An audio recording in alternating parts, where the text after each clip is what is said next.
there was a part of the conversation, and I don't think that Peter even realized at the time how impactful his comment was. But what he said to me was, "It really bothers me and feels disrespectful when people say, 'I would never touch a gun, shoot another person,'" however they fill in that blank around the presence of guns. And I said, "Why?" And he said, "Because I am a veteran and the United States asked me to take up arms on behalf of our nation. And I have a hard time with someone saying categorically, 'I would never.'" That made good sense to me, and it was the first of many conversations that have helped to expand my viewpoint and understanding that everyone has their reasons, and often they're very good reasons that I can readily understand as to why they have used or might like to use a gun. And it occurred to me, based on an actually wonderful conversation I had with Anne, that just as I am concerned about my gun rights, Anne is concerned about her privacy and her safety. And if I have the right to my gun, and she has the right not to be around a gun. And I think that's a very important point that I will admit I had not thought about, but she's completely reasonable. I am going to take a moment to tease Peter a little, because when he described the two groups, you probably didn't realize that you described the gun-owning group as enthusiasts and the people who would prefer not to be around guns as rabid anti-gun people. I thought that was very interesting.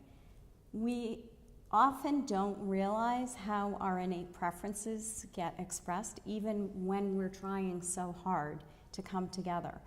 It is, frankly, exhausting work. It takes a lot of discipline and patience to do it well, and I always appreciate someone who's willing to partner with us to have those conversations.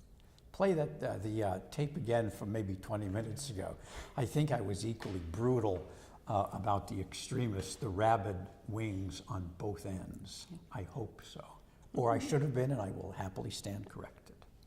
From my perspective, really throughout my whole life, I've always tried to, I hate to say shed light because it sounds arrogant, but at least to bring another viewpoint to whatever I'm hearing, be it guns or politics or a foreign country. Actually, I had somebody a few days ago say, "You know, people over there, a lot of them, they're all bad."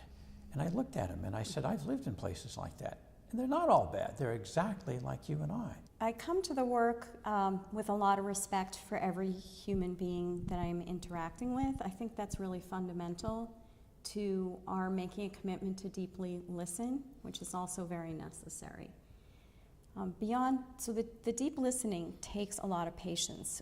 Our society is not built for deep listening right now. The other thing that our society is built to do is have a win-lose mentality. You cannot bring a win-lose mentality. Well, you can, but in my experience, it doesn't move us forward. It needs to be a process of finding how we can live together. Lately, I've been saying that sentence a lot, finding a balance we can all live with.